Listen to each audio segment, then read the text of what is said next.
Hey, hey, hey. How's everybody doing tonight? We are just gearing up for another night of. I'm hoping to get at least one full standard event in tonight. We are getting a late start. It's just now 11 o'clock. Um, so we'll see if we get a whole session in. Just depends on how long the game goes, or the games go. Sometimes with Mono Green, the games are quick, and sometimes, at least the way I play it, the games are very slow. So we'll just play it by ear. But welcome everybody to the stream, and we're just gonna jump right in. Before we get started, though, I did notice after we ended yesterday, I think mostly because I did my 15 weekly um, XP rewards. We're up to almost 58 in the Mastery Pass. I'm excited to get there so we can see what our last two mythics of the Mastery Pass are going to be.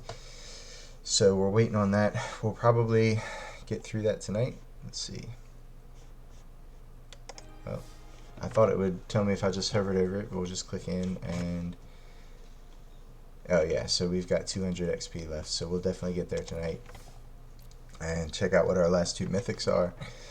We're going to go ahead and re-roll one of these quests as well. I don't think it really matters which one. Okay, we'll definitely be completing that tonight, I would assume. And yeah, we noticed that we had a couple of packs that we unlocked as well. I'm not going to open the Innistrad yet, but I am going to go ahead and open the Cal Diamond Strixhaven. Oh, now is this untapped.gg that's showing me this now? I'm pretty sure I didn't miss this. Oh, y'all can't even see that because my camera's in the way, but down in the very bottom right of my screen. Let me see if I can just move the camera real quick so you guys can see what I'm talking about.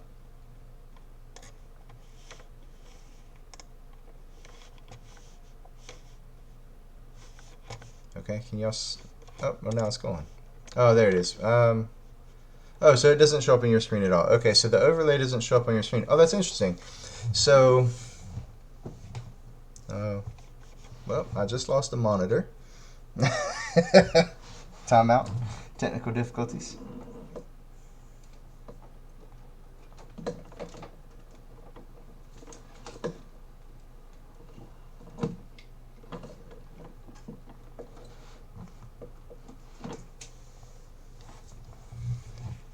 All right, I'm gonna I'm gonna be right back. I'm gonna try and figure out. You guys can still see my screen, and I can actually still move the mouse on it.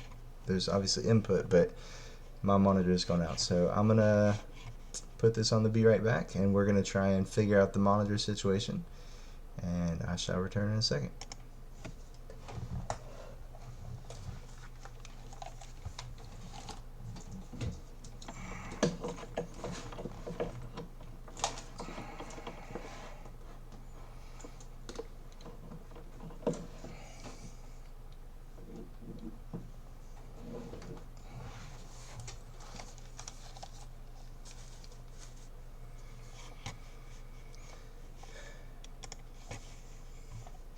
Okay, we're back.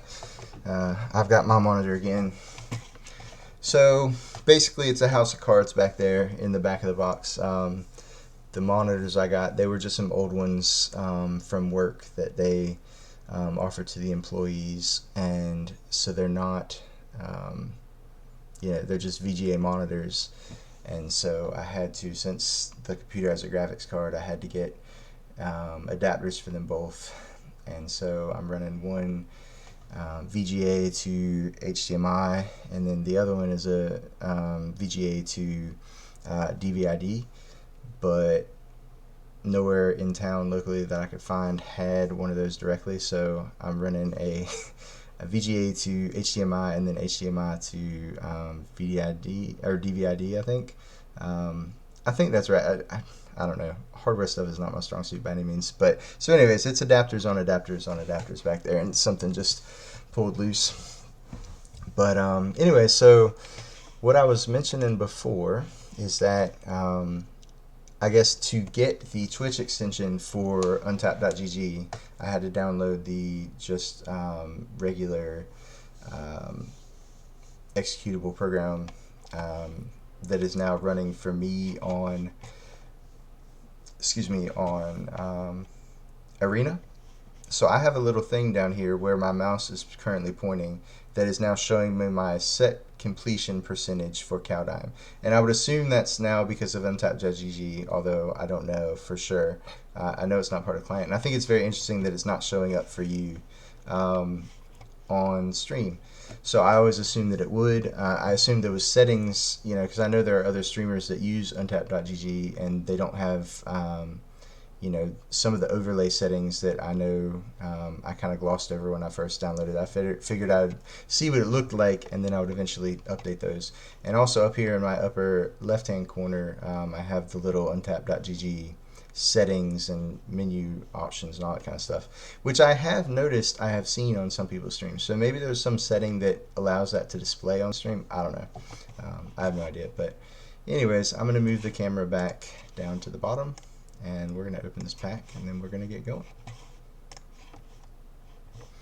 I'm still learning this kind of stuff, so once again, just like the other time that I did this, I lost my viewers. I had 2 viewers, and they both decided they didn't care about me talking about my my connections on my monitors or my Untapped.gg settings. I appreciate that. You're here to see magic, and I'm not producing right now, but I think this is an important part of my process, and unfortunately, there's some of this stuff that I just can't field test off stream. So those of you that stick around, I appreciate y'all working through this process with me as I try and figure this stuff out. But we're going to go ahead and open this Caldime pack. We got ourselves a Maskwood Nexus. From what I understand, this is a combo-y kind of card and enables shenanigans and whatnot. But this is not a card that I'll probably be playing with anytime soon. Okay, good stuff, good stuff. And we'll go ahead and open the Strixhaven pack as well. Got an Eye Twitch, obviously a very good uncommon to get. I'm not playing it right now and don't see myself playing it in the near future, but I do like and am intrigued by the mono black or the mostly black splash a color Blood in the Snow decks, and this is integral to any of those types of decks, so good one to have. Okay, so I didn't know you could get the different arts or whatever in the packs. So honestly, I didn't even know that this isn't even a card from this set, right? My one viewer that's still in chat, do you know what's going on here? Can you explain to me why it is I got a weird art Gift of Estates in my Strixhaven pack? I don't know. If not, like, some people may be very excited about that. If it's not a standard legal card, so I can't play with it, I'm less excited that I have this thing. I really don't care about the cool art necessarily. I do like art, but I don't really care about them on my digital Magic cards. Oh, I see. So I still got the rare over here. Okay, so I didn't even notice that because normally, obviously the uncommons are flanking the rare. So this technically, even though it's in the middle spot, replaced one of my uncommons. No, actually, no, I have an uncommon down here. So this replaced a random common then, I guess. Okay, well, I'm a lot less, or I'm a lot more excited, I guess, now for that, now that I know it hasn't cost me a rare or an uncommon. What's this guy do? Vigilant, trample 3/3 for 3. Whenever it deals combat damage to a player, you may return her card with mana value. Not converted mana cost anymore. I don't know the ins and outs of why they made that switch from converted mana cost to mana value. Is my one viewer, do you know, is it strictly a change in verbiage, or are the two different in some meaningful way that I don't know of?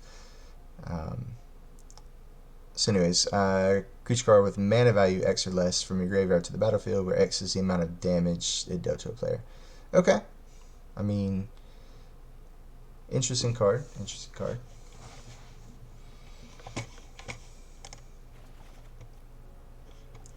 Okay. Like I said, I'm not going to open the Innistrad packs right now.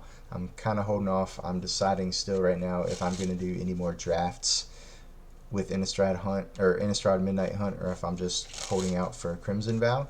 And if I do any more drafts, I would like to do those before opening the packs, because from what I understand, you want to open your packs last to ensure the best chance for set completion, because the duplicate protection applies to the packs you open, but not necessarily obviously the packs you draft with. So you want to grab all the rares you can from drafting prior to opening your packs. Now I did I had done a few drafts and they had gone well.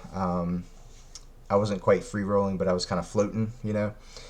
And then I took a couple of very bad drafts where I was, I think, 0-3 and 1-3 or something like that, and was down below 10,000 gold and 1,500 gems, and didn't really, you know, think about building that back up and doing any more before Crimson Vow came out. So I had like 20 packs or so, 20, 25, something like that. And I just went ahead and opened, no, maybe 30, I don't know, some number of packs, some middling number of packs, and I went ahead and opened them. And I kind of regret that now, because I do have the opportunity. I could draft at least 2 more times. But I think at this point, my current plan is to hold for Crimson Vow to come out, use my gold and my gems to draft as much of that as I can, hopefully do a much better job at set completion with Crimson Vow, and then kind of start working backwards. So anyhow, enough with that. That was the packs that we're going to open. We're going to go ahead and jump into the game here. That's going to be our first one of the standard event. We're going to select our mono green deck. In case you are not a return viewer, I am going to display the deck real quick, and I guess for if I end up uploading this to YouTube, I will try and do this at the beginning. I don't know if I've done it at the beginning of each one, but now that I'm uploading to YouTube, I'll try and do that. So here's the deck. We'll just go over it very, very briefly, because I have talked about this a couple times before. There are a few wildcard consideration selections here. I only have 2 old growth trolls, for instance. That is simply because I am out of wildcards. So those will be my next 2 wildcards that I open. I'll get 2 more trolls. Such a good card. I love it when they kill it, because it ramps me. I love it when they don't kill it, because I just trample over them and just, yeah, great card. I do play 1 Lair and 4 Haven. That works out very well for me, although I have mentioned it might become more cumbersome to have all 4 Havens once I have all 4 Trolls. So I do recognize that, and I'm going to keep an eye on it. The cards that I'm not, they're kind of placeholders, and I think will eventually be replaced by the Trolls, plus maybe a few more Mammoths, are the Florahedron, the Lotus Cobras, and possibly the Inscription. Although, as I've mentioned before, I have started to come around on the Inscription. The Lotus Cobra is also good in some spots, but I do think eventually I'm going to cut it. I don't necessarily like the Florahedron. Most of the time it's just land insurance that sometimes gets to be a chump blocker later in the game. I have mentioned before, I am not as interested in accelerating over my 3-drops in this deck, especially because I think once I get all 4 trolls, I'll be playing more of the 3-drops than most other decks that I don't see all of them run the max number of trackers, mammoths, and trolls, but I think that's going to be my plan, and just try not to accelerate and just curve out. Obviously the Chariot and the Wrenn are, you know, a very good upper end, but I felt like I wanted a little bit more, so the 3 other cards that are somewhat more, less common in the deck, less standard, are the 1 in Natural Growth. I know some lists play it, but I know a lot don't. I do like this for the surprise value and just stealing some games from Mono White, which is by far the deck that I've had the most trouble with. And then 2 Tovolar Huntmaster. This is really just more of a concession to how I play a lot of the matchups, including the mirror match, where I try and be very grindy, and this card is great in those kind of situations. So that is the deck. That's what we're going to jump in with, and we're off to the races.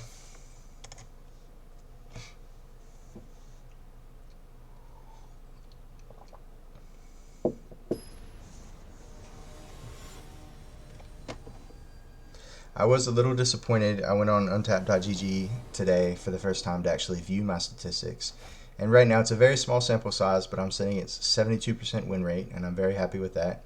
I'm 4-0 in the mirror match, so hopefully I can keep that up. Obviously not a perfect record, that's unsustainable, but it does give me a little bit of an idea that maybe the Tovolar Huntmaster has helped in those matchups a little bit.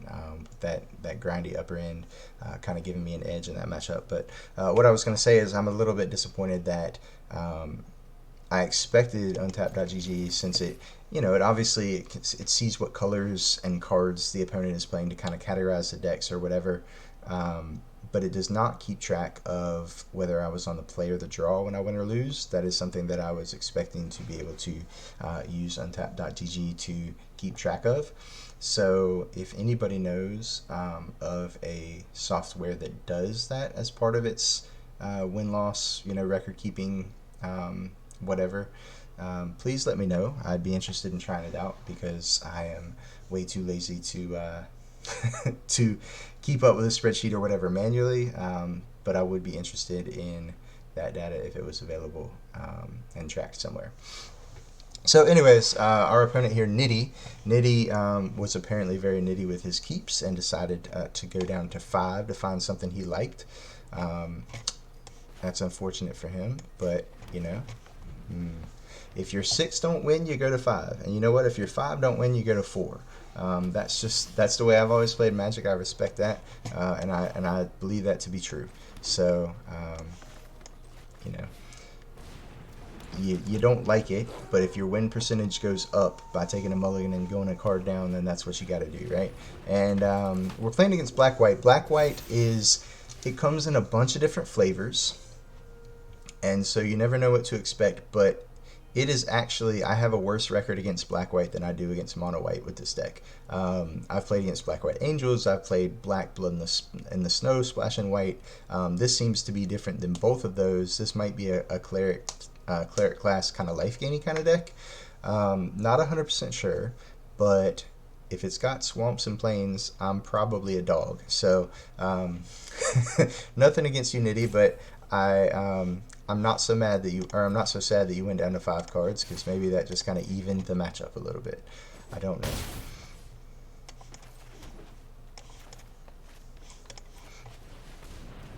And this is kind of the problem with Cobra.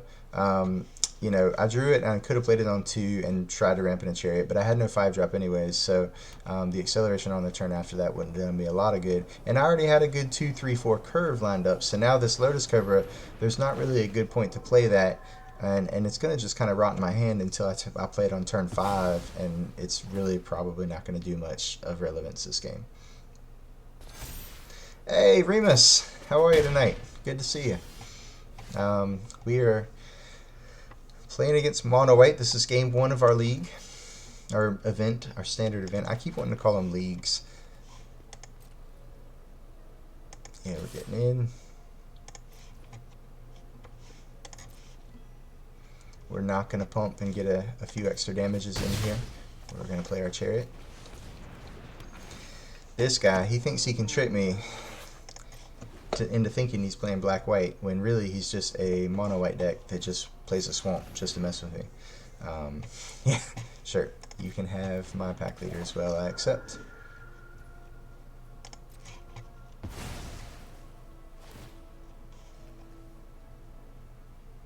I mean, he could have taken the Chariot. Maybe, I don't know. I think the pack leader was right, though. That was my initial impression. I didn't think about him taking the Chariot, but I think pack leader is what I would have taken there, too. Boy. Alright, now the question is, do I eat the Apparition or do I eat the Aspirant? I don't know the answer to that. If I eat the Aspirant, I keep applying pressure. And I can copy the 3/3 token instead of the 2/2 when I swing with the Chariot next turn. I think I'm interested in that. Aspirant is where he gets a lot of his advantage, but honestly, I'm trying to end this game pretty quickly, so I think applying the pressure, getting a bigger token, those are all things I'm interested in.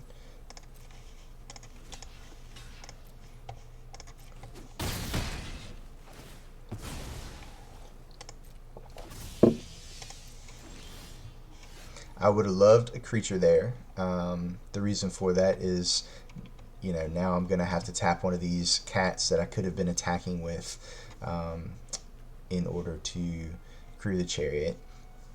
Let's see. I guess my only play is Cobra, and then I can play the lair tap because why not? And even if Cobra dies, I have Huntmaster next turn. So I probably just should have played the land first. I'm just wasting this mana anyway, so I just wasted the time that it took the animation to happen.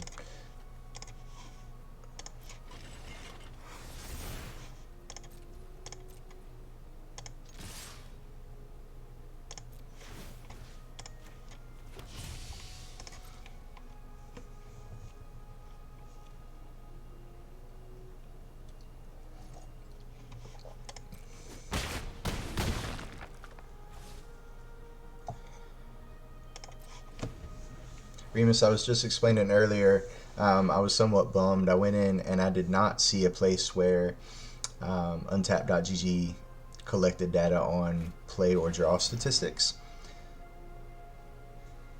So I'm going to have to give another look into maybe MTGA Assistant or maybe some of the other softwares and see what else is out there that may keep track of that, because that is something that I'm definitely interested in. Okay, so he's at 5 here. Currently, he only has 3 blockers, so at least 4 is getting through. And that's if he doesn't attack with anything. And honestly, I have the Hydra as well, so he's definitely dead if he doesn't have land plus another creature to play. Oh, or do I just do that? Is that safer? I think that's safer. Well, it's not quote-unquote safer. I think he's dead to either, but this way I don't lose any attackers in case there's something I'm not thinking of. So yeah, we're going to do that.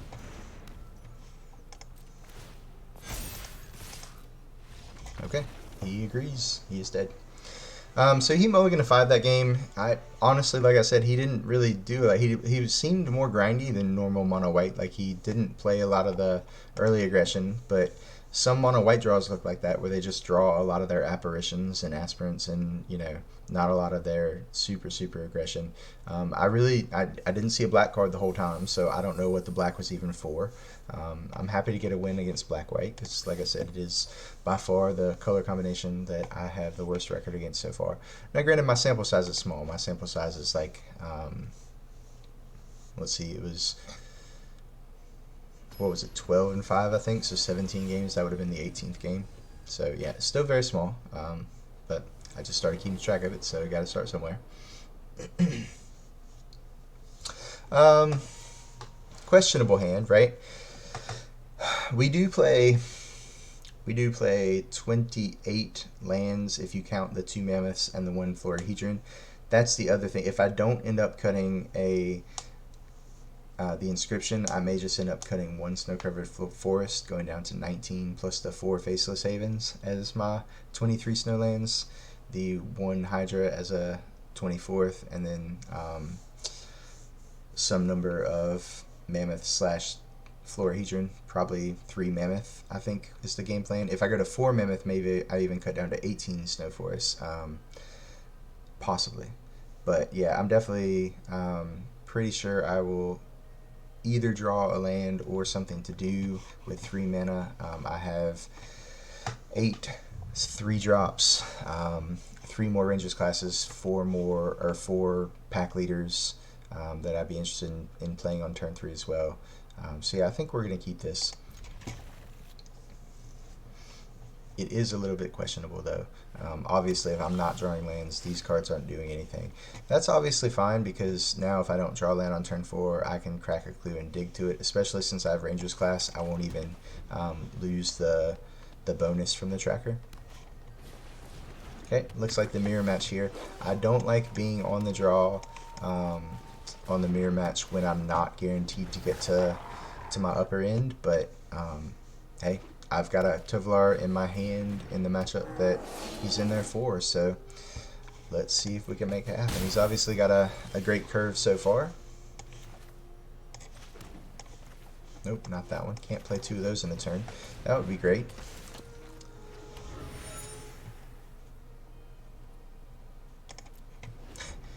Be a different game, wouldn't it? If you just got to play all your land on one turn, like if Magic was exactly the same game except there was no 1 land per turn rule.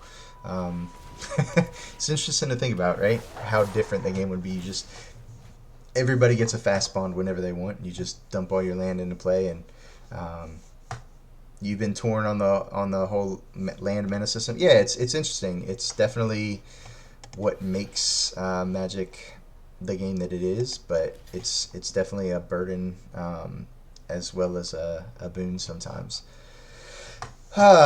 So he did not play a chariot this turn. That's good.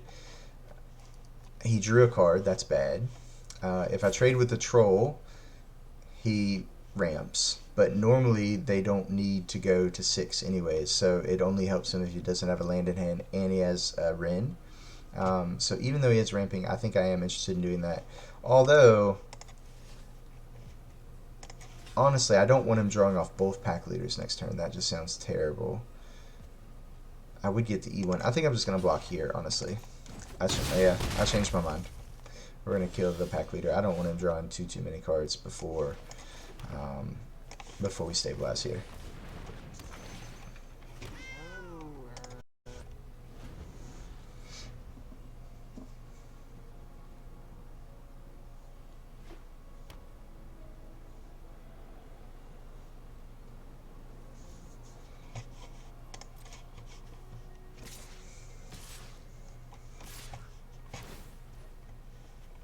Okay.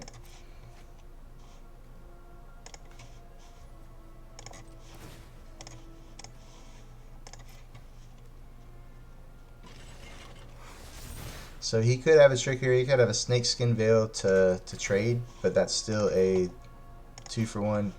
He could also have Inscription, and honestly he could kick an Inscription, and if he does that, we pretty much have lost, but I don't think there's anything I can do about that. And this is fine. He spent 4 mana in order to trade with the Chariot. I'm perfectly fine with that. Yeah, fine with it. We're still behind, but I'm happy that's how he spent his turn. So here, if I play the Wrenn, then next turn, in theory, he can level up the Rangers class and get in with the Troll.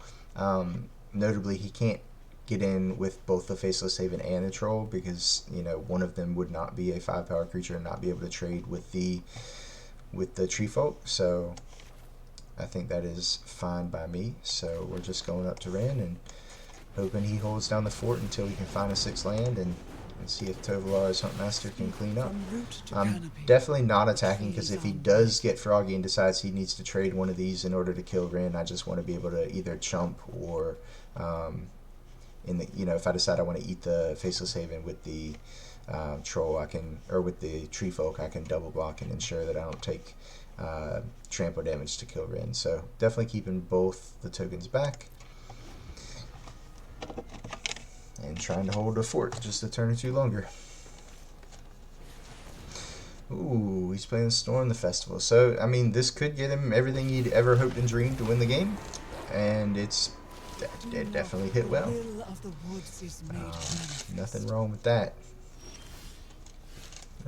Blizzard Brawl is a good pickup. I obviously would have preferred a land for Huntmaster, although the board is quite large. So Huntmaster, although it would allow me to go wide, is hopefully going to be better once a little bit of this stuff is cleaned up, which I think the Blizzard Brawl is going to help quite a bit with. How to best utilize it, though, that's the question. I think we're going to start by going up and seeing if we just hit the land. I mean, if we do hit one land, we have to ask ourselves the question, do we actually want to play the Huntmaster if we had the choice? So he gets first crack at a larger Tree Folk, so he could swing in, but realistically, I trade evenly if I just block with a cat also, because it'll only be one bigger than mine.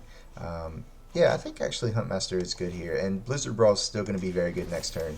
But just giving myself the option to possibly pass the turn next turn and then fight something, start trading stuff off, and you know, maybe getting a good attack 2 turns from now where I Blizzard Brawl the Huntmaster, make him indestructible, kill something, and attack, get 2 more wolves.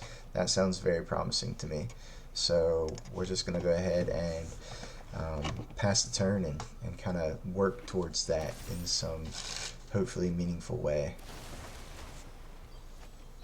Rich soil grows mighty forests. We can foster What's that guy? growth here. What's that middle card? Oh, Augur of Autumn. Okay, that's not normal. I haven't seen that in a lot of mono green decks.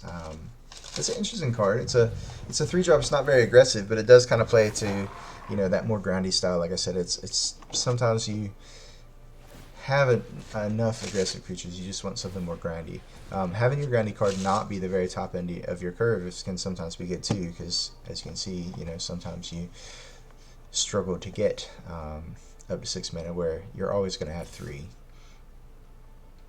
Now, what is this attack? I mean, I guess it eats my tree folk. I don't think I'm interested in it eating my tree folk. I think I'm just going to block with 2 wolves and a cat.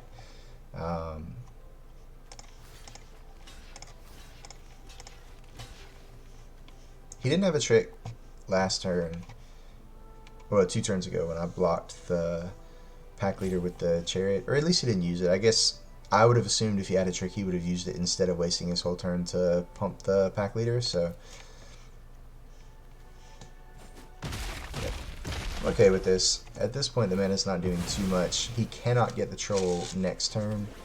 I did get to trade some stuff off. Unfortunately it was mostly my stuff and just one of his things, but that's okay.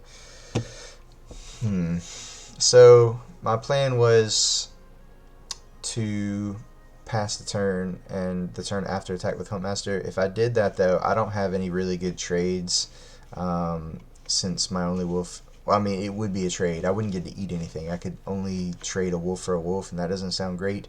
I think taking a turn to play both pack leader and chariot, getting a larger wolf so that my 3/3 can start eating his 2/2s when I do flip. He also only has 2 cards in hand, 5, 6, 7, 8. He can't get to 10 next turn for this no matter what, so it's possible he has to flip the Huntmaster for me on his turn. So the other thing we could do is we could pump up the Ranger's class, but I don't think I'm interested in doing that right now. I hate that he does have 3 Ranger's class to my 1. He will be able to start gaining advantage by getting one of those to level 3, and I mean, you saw last turn him attacking and getting 2 counters, soon to be 3 counters on things. I should have done this obviously before I did stuff, but the curve worked out so well. I was pretty sure I was playing the Hydra that turn anyway, so yep. But yeah, him attacking and getting to put 3 counters on something makes it trade up every turn, and that is not going to be great for me. This is also not great for me. I don't know. I'm pretty sure he just kills the chariot here, but he may also just decide to wait, because if I ever flip the Huntmaster, he will get to presumably I would do that going from my turn to his turn, and he will get to attack and kill it for free. But he decided that it was not worth his time to do that, which is fair, because I could always just fight the pack leader and make him spend the mana at that point anyways. I would waste 4 mana though to his 1, so I don't know. I think I would have kind of kept it around and saw what I did with it next turn. Honestly, yeah, especially because I would have had to tap, 4 power with the creatures if I wanted to ever activate it, and then he could just kill it. So not 100% sure what that was about, but what do I know? Yep. What are you getting in with now?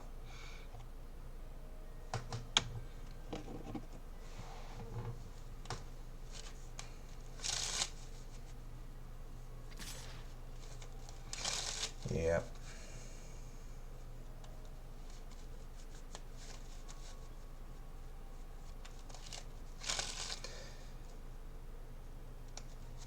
He has not played a land yet this turn, I'm pretty sure, which is unfortunate. Oh, wow.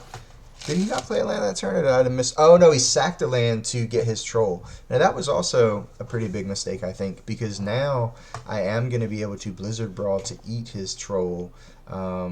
It's not... Oh, it's not nighttime. Yeah, I hadn't thought that. No.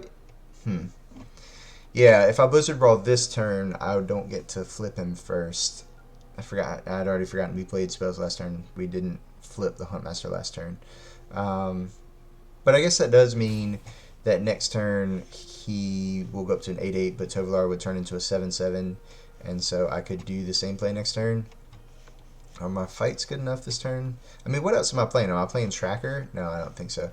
I think I'm just ticking down, going up on the Rangers class. The entire forest is an army. Now the question is, do I go ahead and go up to level 3? Is that better than the fight that I would get? I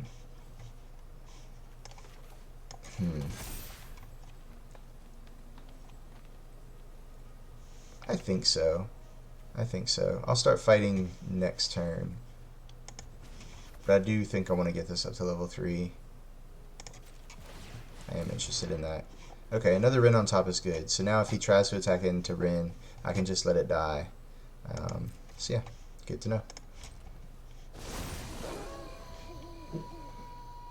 Now, you know, the flip side of this play, you know, I was talking about Blizzard Brawl being able to eat the token or whatever. If he's been saving his own Blizzard Brawl for if and when I ever flip this Huntmaster, you know, he's obviously going to use it this turn. He's very incentivized to do that, and the Tree Folk is obviously always going to kill the pack leader. So I do lose value by leveling up to Rangers class level 3. I do not get to fight once with the pack leader this turn, so if it dies this turn, that will be unfortunate. I'll have lost a lot of the value from that. It does not look like that's the case, though. I think he would have already pulled the trigger on that pre-combat to make the Tree Folk indestructible and just go ahead and get in as well.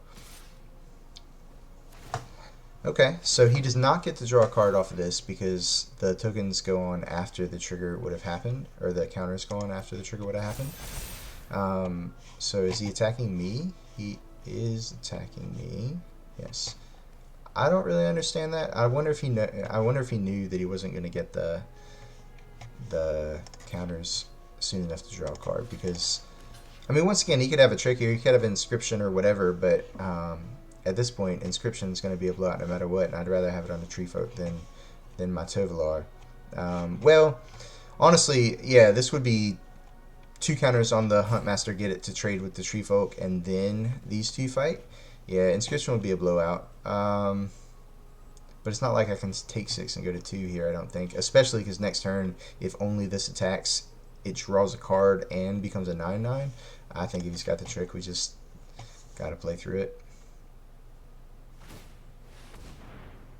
Okay. I mean, once again, I'm fine with that. I guess if he has nothing else to do, I'm offering that trade where it's free for him if he's not got anything else to play anyways, but okay. Or maybe that's his only play? I don't know.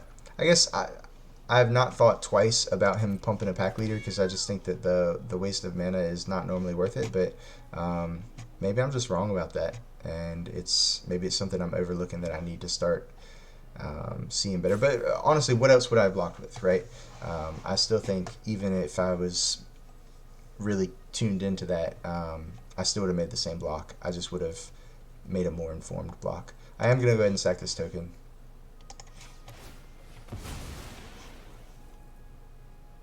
I do kind of like keeping it for clearing the top of the library, but I think my next turns are just going to be things fighting things. So,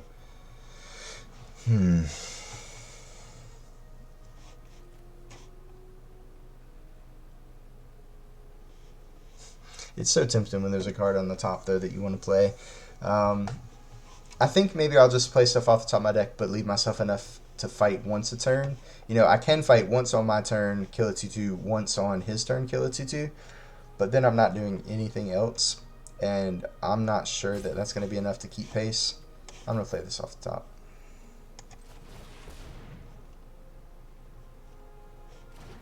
Okay.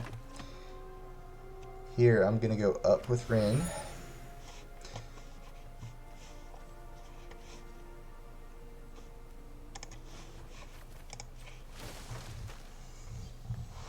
We can foster much growth.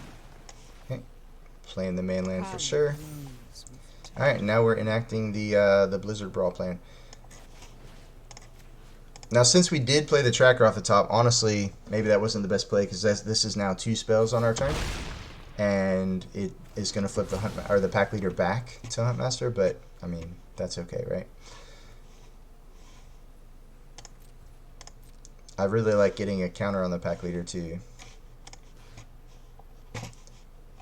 Yeah, we'll go here. That's fine. Do we also get in with this guy? No, I don't think so. I don't think so.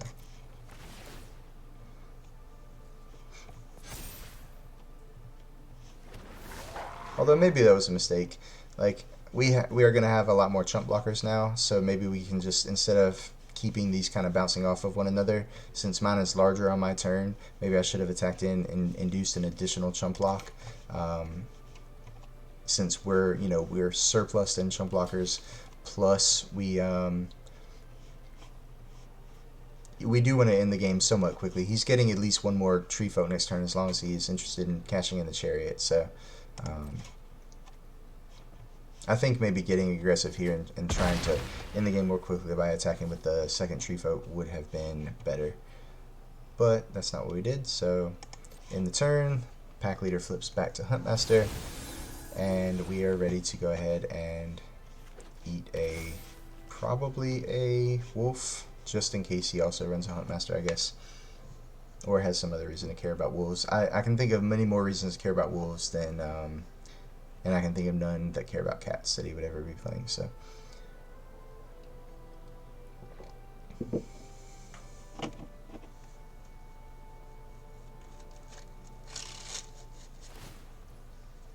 Yep.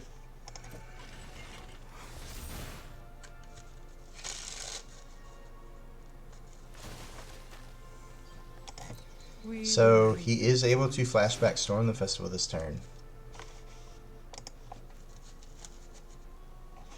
Oh no, he's not. Next turn. Next turn. He's already played a land, so next turn.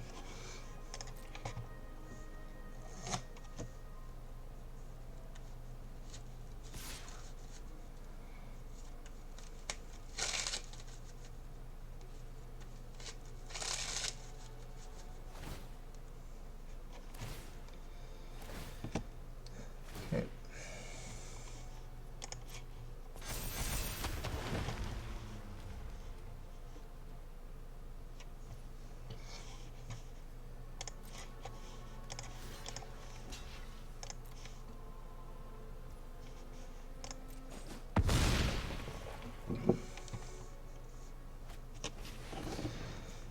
He's rich in chariots.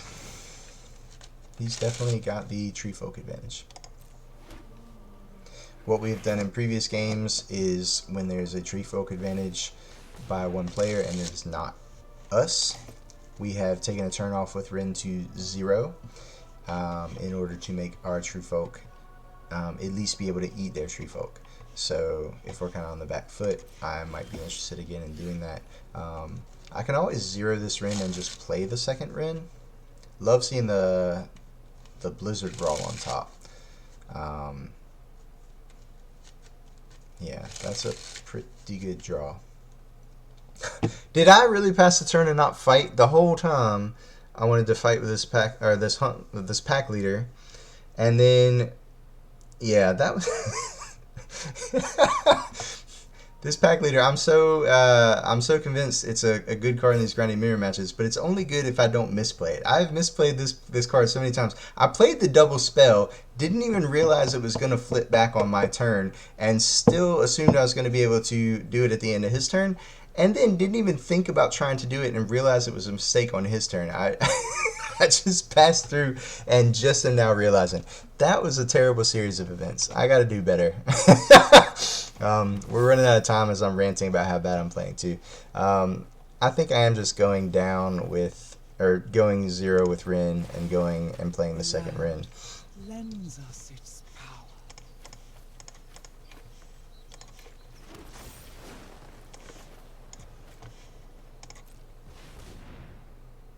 I think sometimes I'm missing these things because I'm talking so much about the other things that might be going on in the Those who game. harm the forest destroy Not the using that as gifts an nature excuse, but just grows. something I need Trees to can fight their own continue to battles. monitor about myself.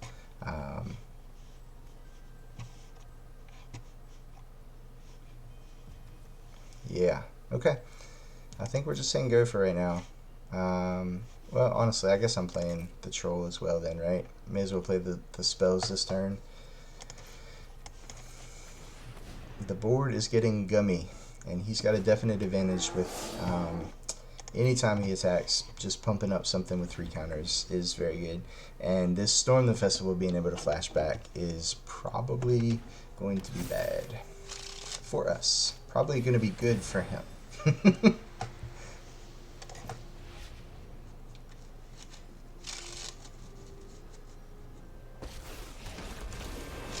Okay, I mean that's not terrible. I mean he gets to make another token this turn with his Rin, and he gets a tracker and draws a card. I mean all those things are fine, but they're not. You know, if that's what he spent 10 mana on, I would accept that. So if that, you know, he obviously he did spend 10 mana on that, but I'm saying if that's what a 10 mana cost card did, was make a Rin and 7 and a tracker. Like that's literally what the card said, was, you know, tap 10 mana, make a Rin, make a tracker, then obviously I would accept that. So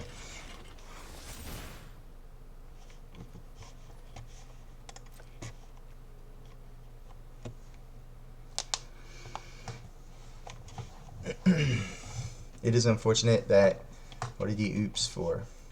I don't know what he oopsed for.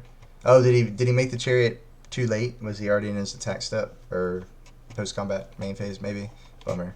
Okay. Yeah, I'm not 100% sure our game plan to win this game. I can start getting aggressive and just attack him with the 14/14s. I think that might just be it. So I can kill one. The unfortunate thing is, even if I flip the Huntmaster again to get it back to the pack leader, so if he attacks, he makes more wolves. I'm not as interested in that anymore, because the tree folk have gotten so big that I won't even be able to eat one if I use the Blizzard Brawl to make it indestructible.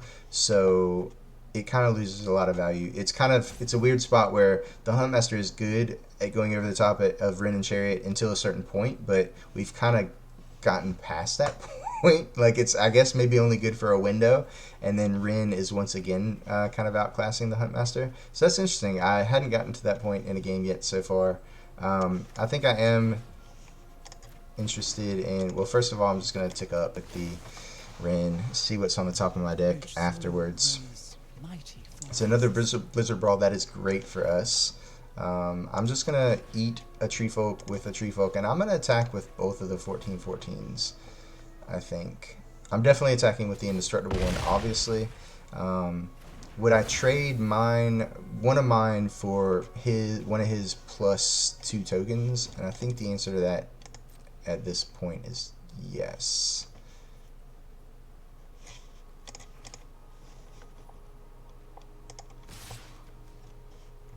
Given that, is there anything else I want to attack with? And I think the answer to that is no.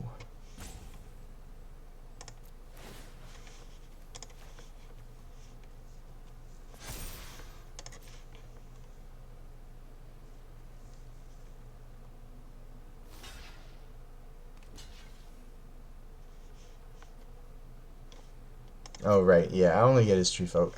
That's fair. That's a better block than I had come up with in blocking. Sad that this is only game 2, and that's what we're dealing with, but that's okay.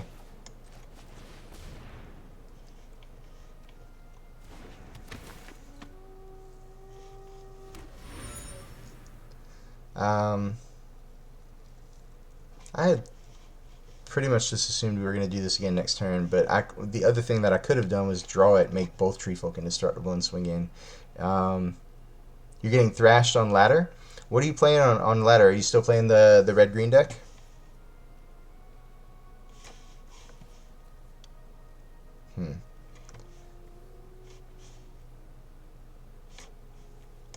Yeah. What are you playing against?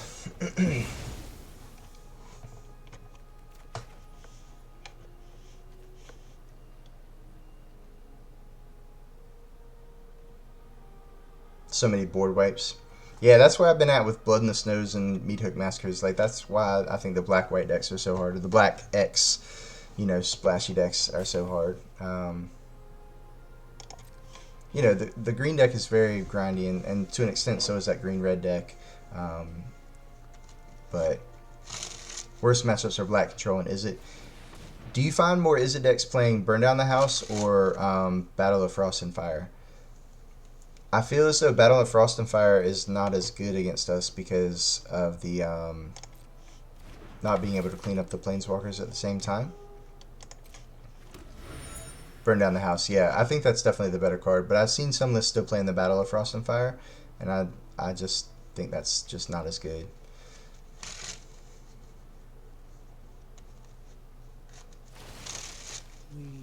Okay, so he's going up as well.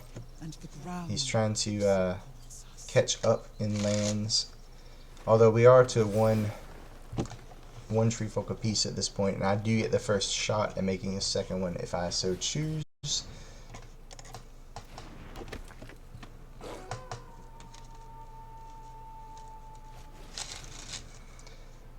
Okay, so he kind of had some duds there.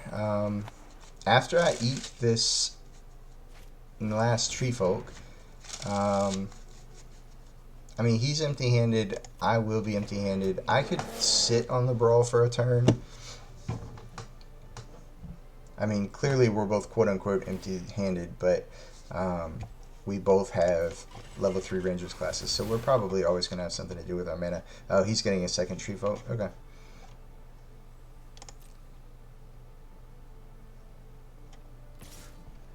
Yeah, and I don't have good blocks with this either, right? Because I can't block with the 7/7 because he's getting 3 counters.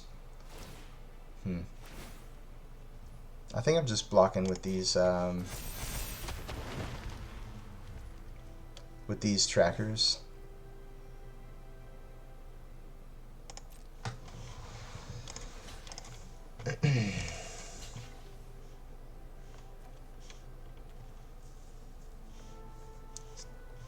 Yeah.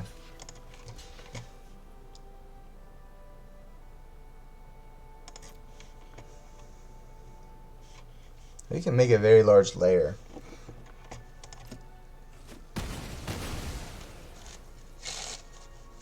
How big can we make the layer? So we've got, we can make a 12/12 layer. No, a 13/13 layer. On our turn, we can make it 14/14. Land on top is not great.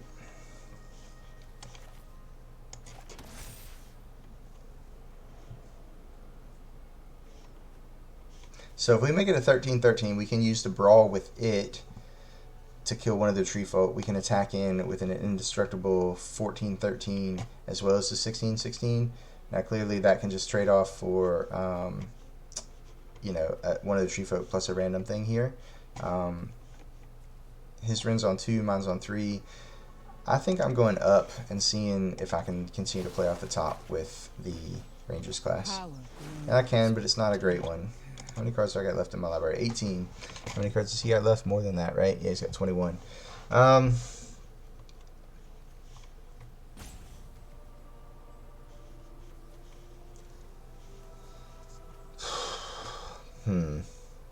So if I make a 13/13, can I do that and still attack with it? No, I'm one off from doing that, right? I have to, here's the actual land, here's the one green, here's the one I'd have to hold back.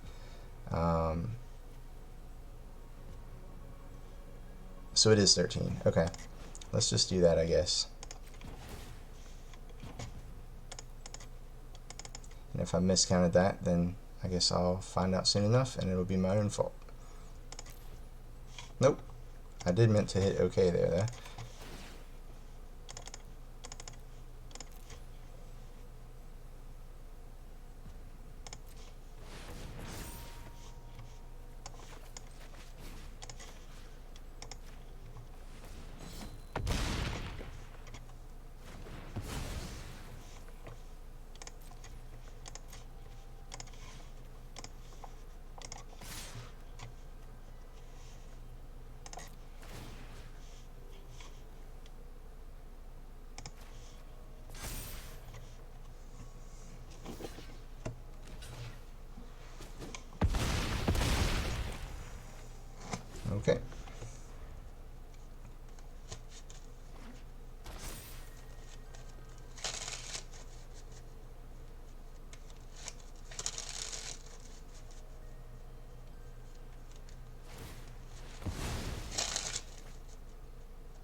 She's down to 14 cards in library. Um, is it possible this comes down to decking? Is that a thing? I think it realistically might be. So I don't think I'm interested in going up with Rin anymore. I'm going to go down. I'm going to see if he goes up to 4 and decides to keep his Rin, or if he just minuses next turn and kills off the Rin. I'm incentivized to minus no matter what. Like, it's not weird for me to go down to 1 instead of going up to 5 with my Rin. So that looks pretty normal. And if he doesn't think about it and he goes up to 4, I think I will definitely plan on winning by decking at that point.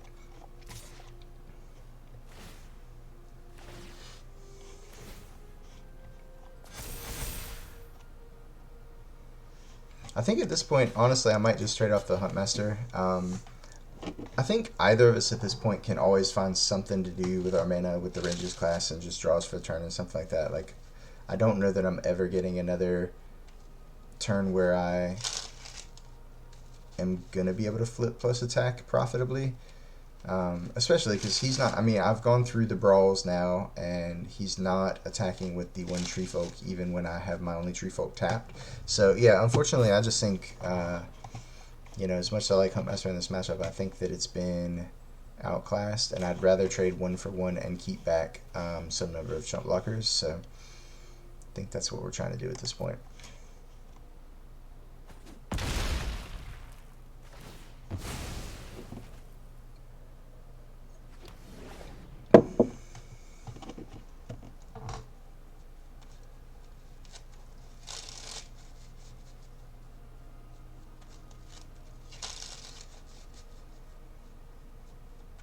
Can they see it when I'm hovering? I know they can see it when I'm hovering over cards. Can they see it when I'm hovering over their deck? Like, am I drawing attention to the fact that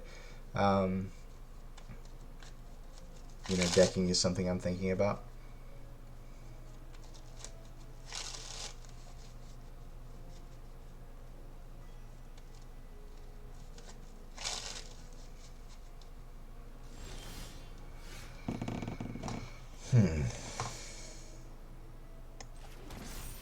All mouse movements, got it.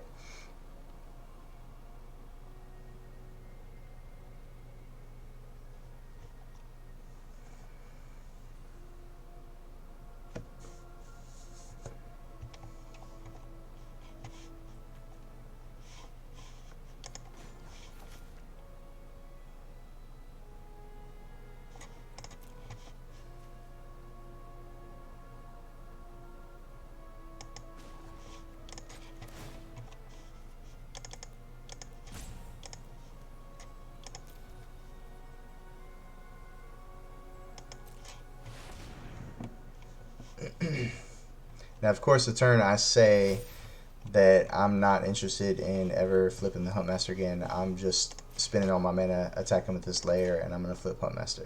Or I would have flipped Huntmaster if I hadn't traded him off.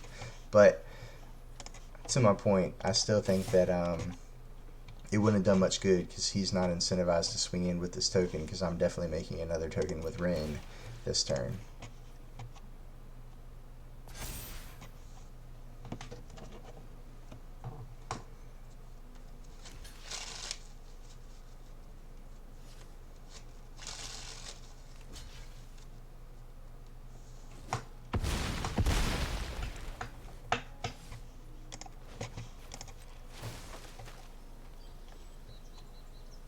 The entire forest is in awe.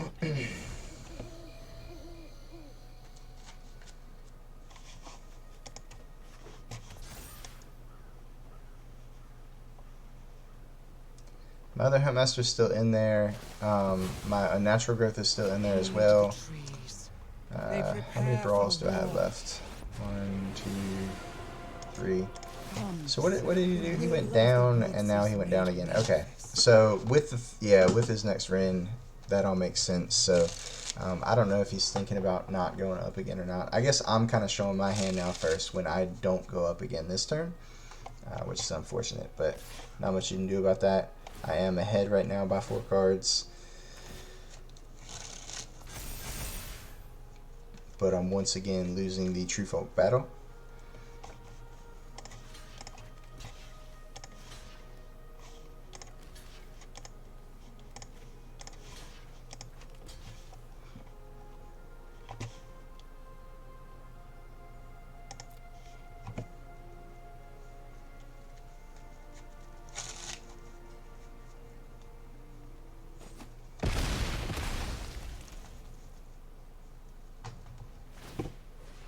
He's drawing cards though.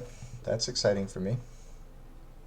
I mean, as long as it doesn't get him too far ahead that he's, you know, advantaged, but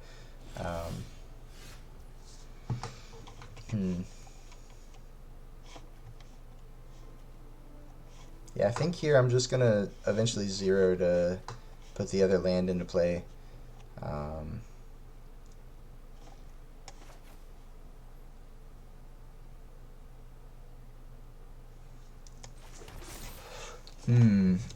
Is this gonna be fast enough? I don't know the answer to that, to be quite honest with you. I guess I am interested in playing the Lotus Curve this turn. I don't think I'm now going to attack.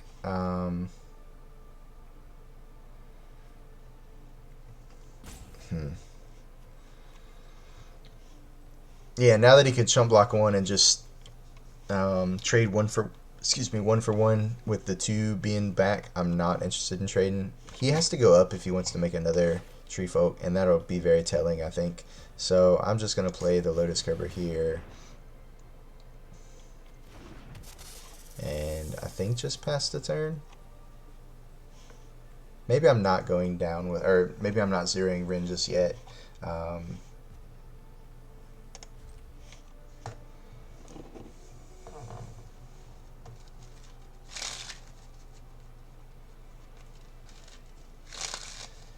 What does he have at the end of my turn? Oh, he can Field of Ruin me? Gotcha. It's fair. Okay, I accept. I might even decline to find it. No, I can't do that. I gotta keep up with Tree Folk size here. Tree Folk sizing.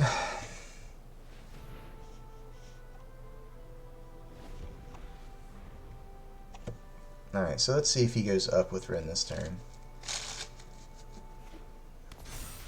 Another Field of Ruin. I accept.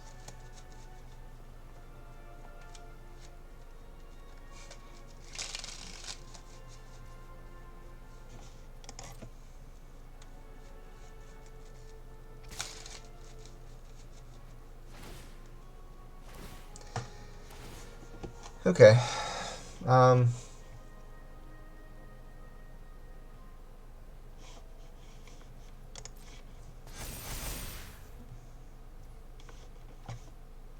He's got 10 cards left. If he's just going to attack with one creature per turn, I'm just going to chump block. I'm not interested in trading off the other token I have, because then he can start swinging with both. So I think it is just better just to chump block.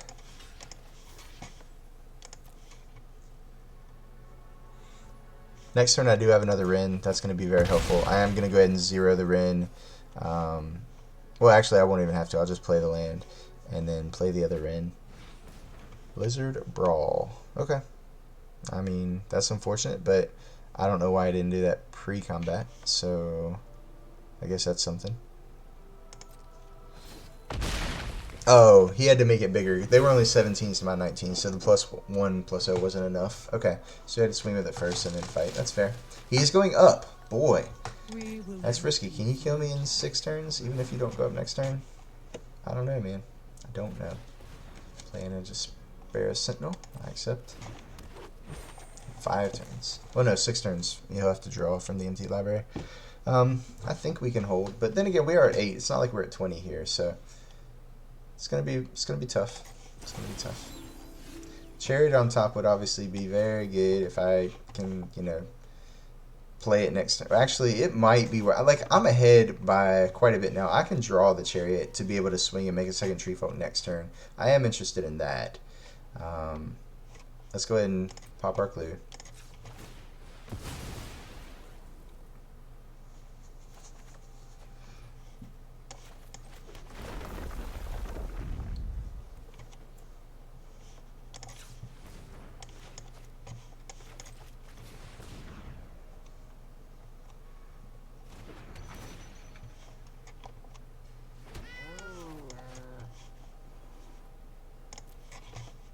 So I'm at 13.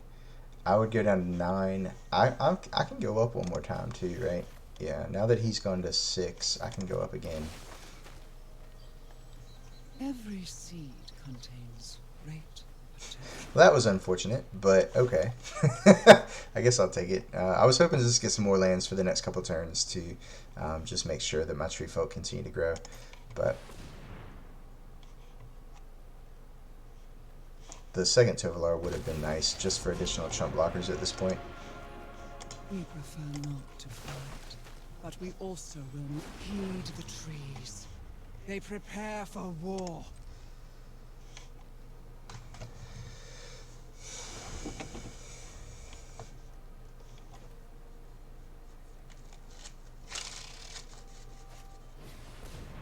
Oh, no!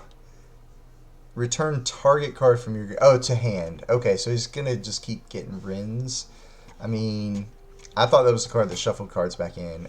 That's... I don't know. He might be able to just kill me before he decks, but we're going to give it the old college try. So he's getting up to a third and then a fourth tree folk.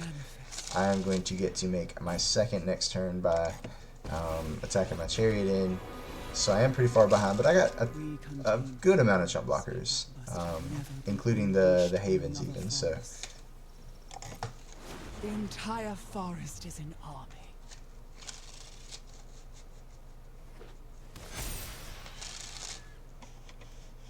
okay, that's also another big beater that I'm gonna have to start blocking. So not great, not great. Yeah, this game might be lost from here. Just making Rins, making tree folk every turn. That's a good play. Good plan, good plan. I just hope next turn you get greedy and go up with your Rin before you drop your other one. I guess that's my game plan now.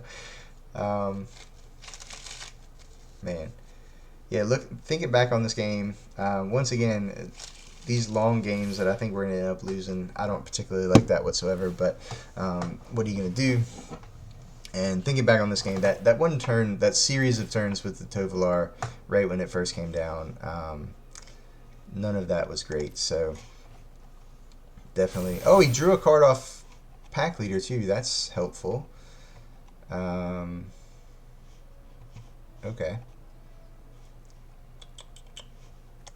So I think we just eat this and chump block the other two.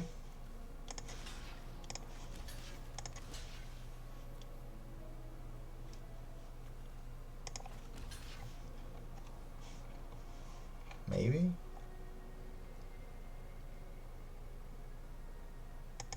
I don't know. That's what we're doing.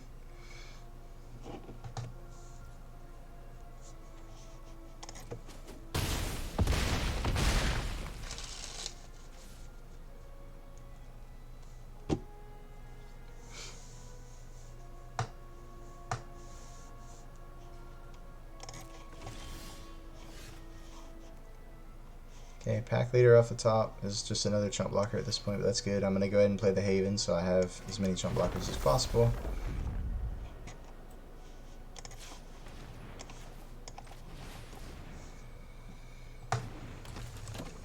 So he's got 3 cards left in deck. I still have 7, so I can definitely still play the Tracker as well.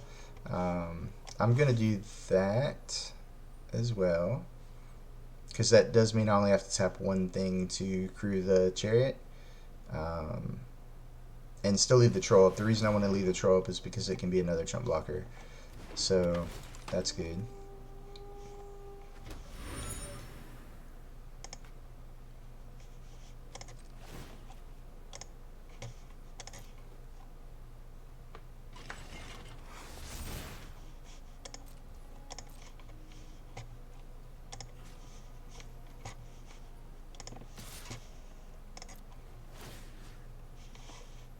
Where is it? There he is. Almost didn't see him over there. My 2020 tree folk again. My little Merit Lage.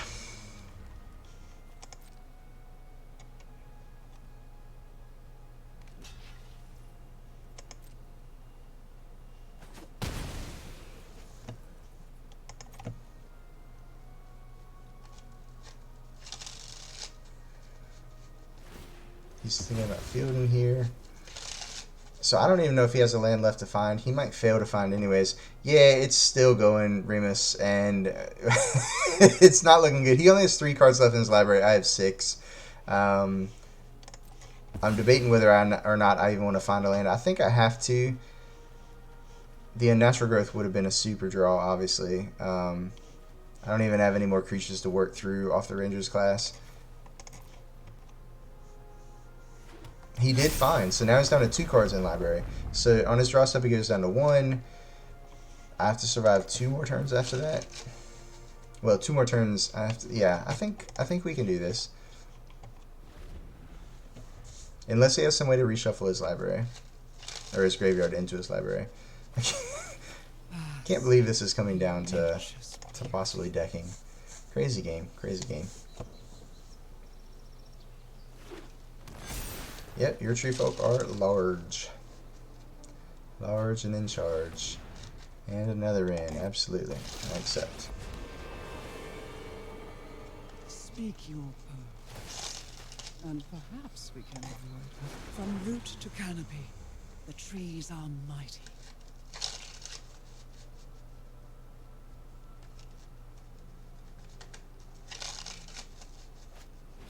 Oh, the last card being Blizzard Brawl is not great for me.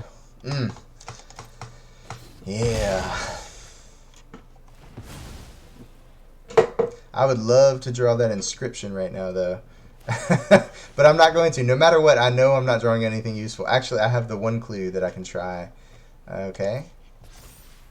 Let's see. 1, 2, 3, 4, 5, 6, 7, 8, 9, 10, 11, 12. 1, 2, 3, 4, 5, 6, 7, 8, 9, 10, 11, 12.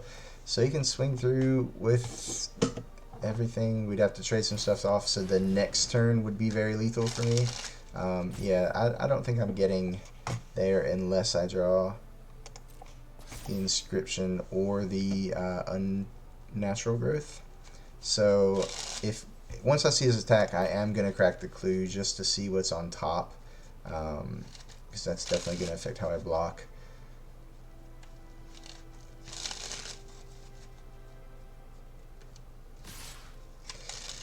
In he goes. All right. Now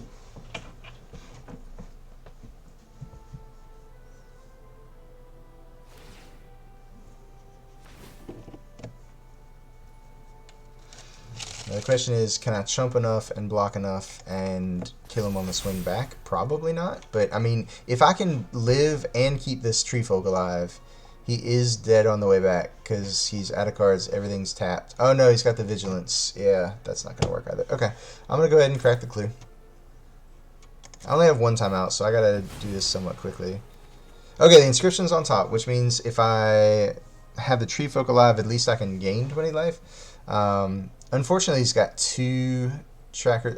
Honestly, if I just kill the trackers, right? Okay. No, I don't want to activate the ability. Pass, go to blocks.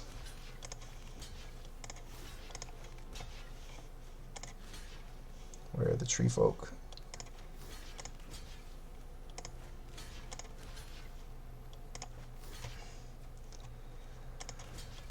So much stuff on the screen.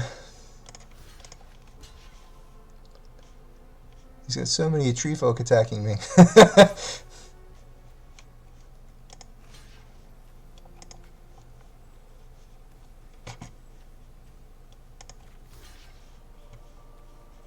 Oh, I didn't activate the stupid Havens. I think that means I'm dead, right? God, what am I doing with my life? I didn't activate the Havens. Okay, well that was a point. We definitely were going to kill him on the swing back. Is there any way I get out of this at this point? No, that's unfortunate. So yeah, man. Well, that was not a great showing. Yeah, rip for real. Well, that's unfortunate, but what can you do? Except, I guess, play better, obviously.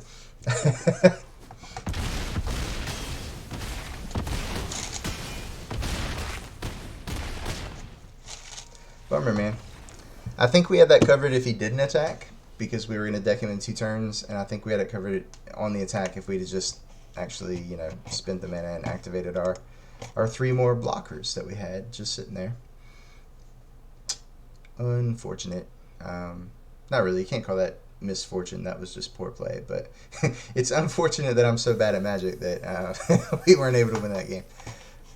On the plus side, we just got our 2 mythics.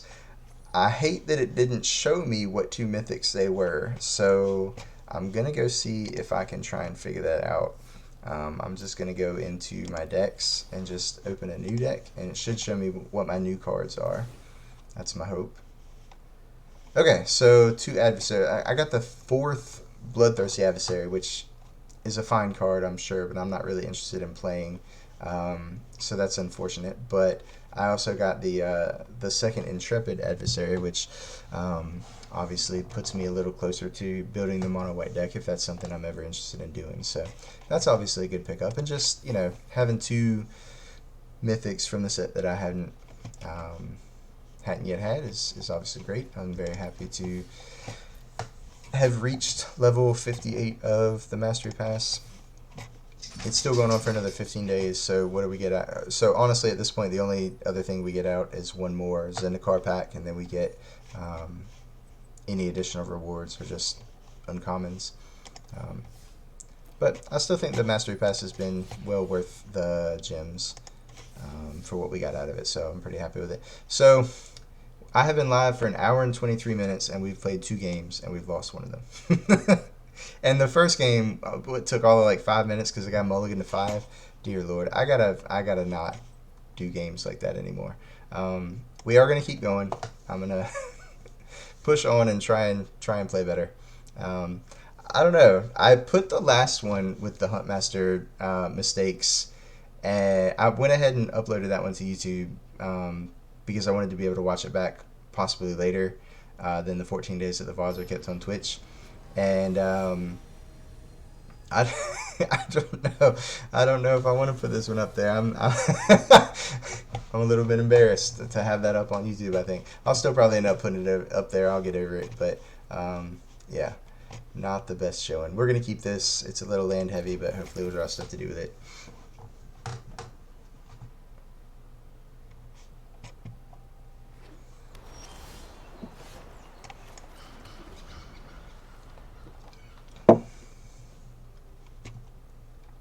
So Remus, are you still doing well on the ladder?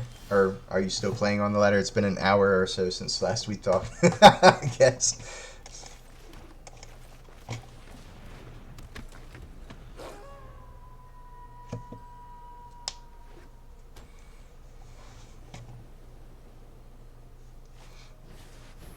Elite Spellbinder. What do you take here? The Troll? I'm okay with that. Maybe you take Brawl, honestly. Because next turn, even if you take Troll, I can just Brawl plus Pack Leader. Get to kill your Spellbinder attack through the 2/2. Leave another 3/3 behind in case you can't remove something else. And then next turn, I swing through and draw 2 cards. Yeah, I'm pretty interested in that. Honestly, I probably would have done that even if you had left the Troll in my hand.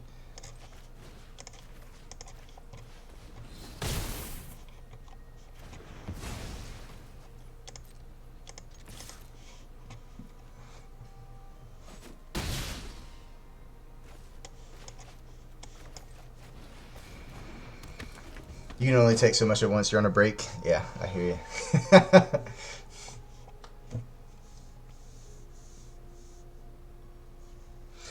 Well, after that monstrous game, we are no longer undefeated against Mono Green. So, sad panda about that. We are now, I believe, 4-1 against Mono Green.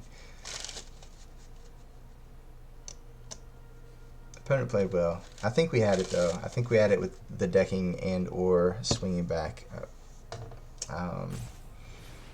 Bound. What is that? Bounding Gold. I've not seen this before. Enchanted permanent can't attack, block, or crew vehicles. That's kind of brutal. It can't activate abilities unless they're mana abilities. Okay. So I'm not going to get to swing through and get a couple cards. Good showing, sir. Good showing. So this is just Rangers class level up. and swing in for 4. Next turn we have the choice of either Troll or Wrenn. It's obviously probably Wrenn, but if he has played a flyer that, you know, could pressure the Wrenn, maybe it's better to try and keep pressuring on the ground, force him to eventually block, and then play the Wrenn when it's no longer threatened. So we'll just see what he does. This is another black splash deck, though. Sparing Regimen. When it enters the battlefield, learn. When you attack, put a +1/+1 counter on target attacking creature and tap it. So it gives him pseudo vigilance. Okay. Yeah, no blocks, no blocks.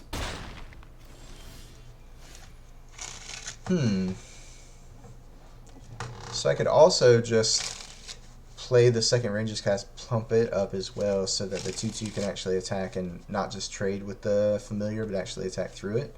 Although, I really would rather just trade, right? If he wants to trade the 3/3 for my 3/3, I'm okay with that, because I'm ahead on the board right now, and then I could just play a Wrenn. Yeah, I think we're just going to lead on an attack here. He doesn't know about the land. He does know about the Wrenn. No, I guess he doesn't know about the Wrenn either. Okay. Yeah, we're just attacking. We're going to take a draw without spending our mana.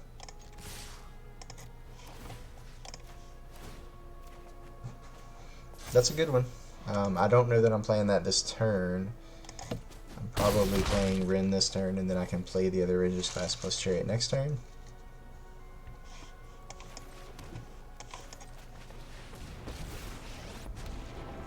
So I've not seen this more lesson-y based version of... I guess it's not even... Like, this is a lesson card, but this is not. I don't know. This is maybe just not an optimal build of the deck, if I had to guess. There's got to be better removal than a 3-mana removal that is weak to enchantment destruction, and this has... There's got to be better options, right? So...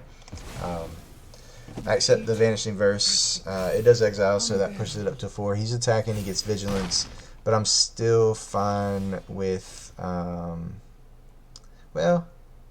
wait, did I not make a damn Tree Folk again? I think this streaming so late at night might not be the thing for me, man. I might have to find it. I have to put this on YouTube now just to go back and watch and see if that's actually the case, because... Good God. I must not have, because I clearly don't have a Tree Folk in play. He exiled the Wrenn, right? And not anything else? Yeah. Huh. Okay, well, let's see if we can recover from another punt. I don't think we can even attack this turn with the 3/3. We can obviously trade the 4/4, but we don't get to draw a card. We could also honestly trade. Yeah, I think we are still attacking in. So let's go ahead and do that. Put in the counter here. He's still in a bad spot because I can just... I'm going to remember that I can pump him his power by 2. So he has to block the... Okay, he's just dead then, right? Okay, so we punted, but we remembered our activated ability. So we still took it down. We were ahead enough on the board that forgetting to do anything with my 5-mana play other than give him a target for removal didn't cost us a game. I'm going to give it one more game. We obviously still won that one, but we did not play well. I'm going to give it one more game. If I hit my second win, we'll keep going, but otherwise I'm going to go ahead and wrap the stream and just... take the rest of the night to get a good night's sleep and maybe come back more refreshed tomorrow. I am going to pause real quick to go get some more water, and when we come back, we'll we'll try to play better.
Okay, we're back.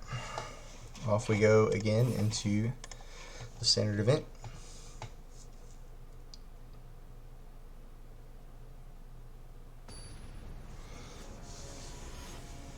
Mr. 2.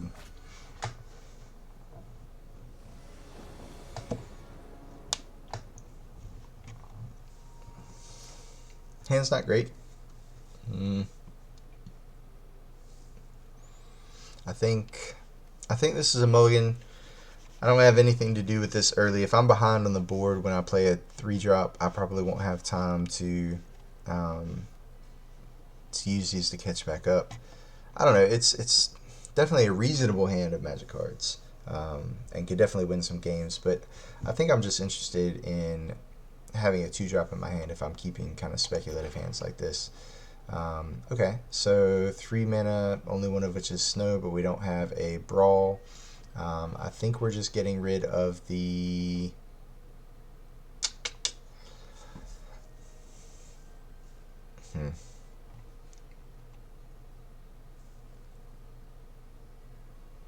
Yeah, I'm excited about that too, Remus. I can't wait to see what the set is all about. I think we're keeping this for sure.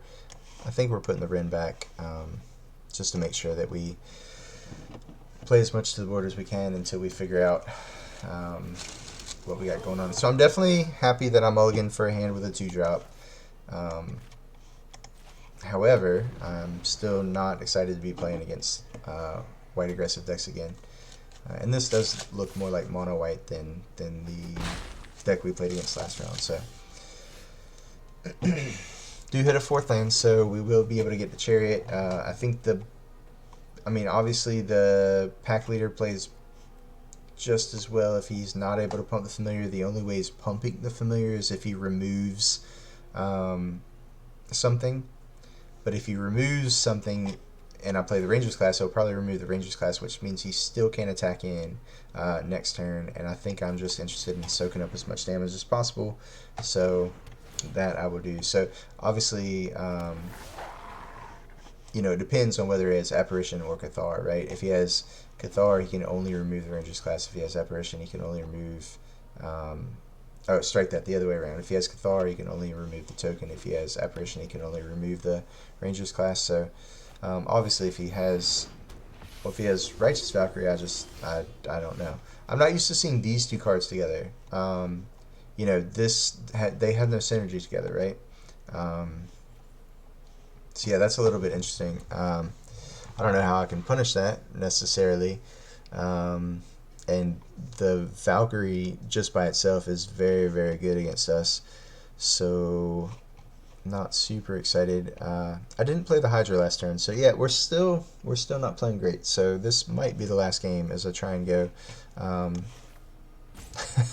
lick my wounds and try and recover some amount of dignity and self-impression that I may actually still know how to play Magic on some level.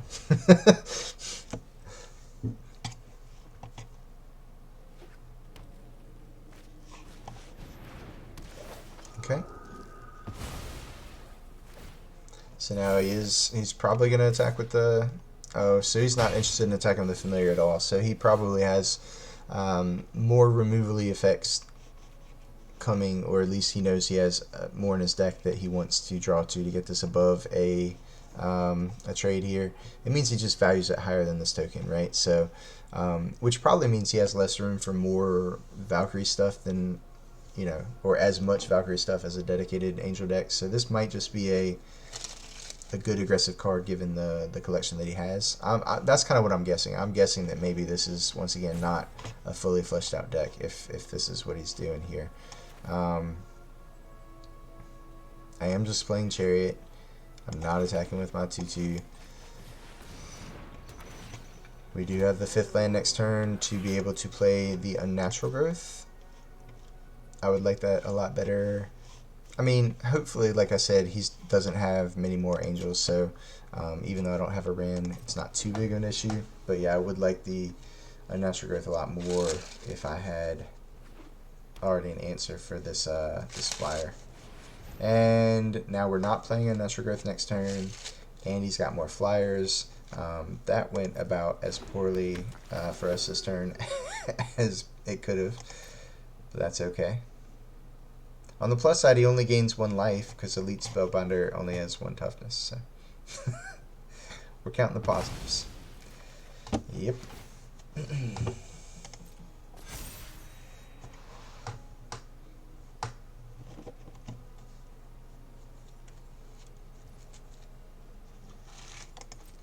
Alright, Rin is obviously our best draw here.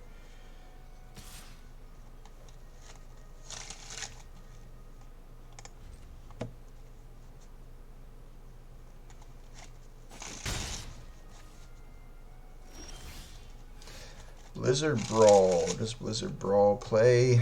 Not amazingly well, right? I mean, we can activate the Chariot and then kill the Valkyrie.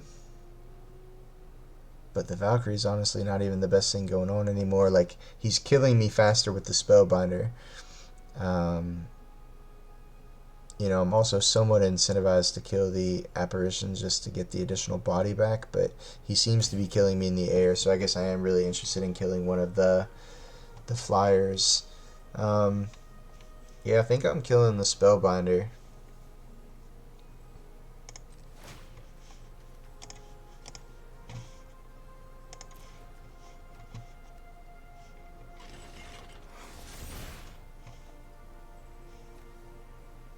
Gotta play the Faceless Haven first. Let's not forget to do that. That would have been disastrous.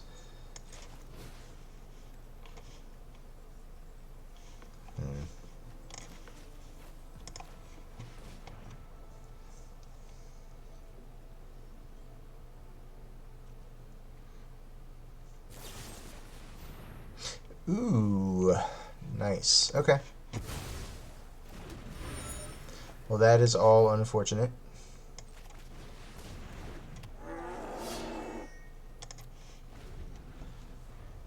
It's possible I should have just cracked the clue that turn because Troll's not what I'm dying, or, you know, ground creatures are not what I'm dying to, so Troll doesn't do a lot of good. But I didn't, so here we are. Anything I drew, I couldn't have played that turn anyways, but I do lose the ability to, of 2 of my mana this turn, so if I draw a Rin this turn, I won't be able to play it off this clue. Okay, doesn't really matter. Yeah, I'm super dead here. I'm going to go ahead and scoop it up.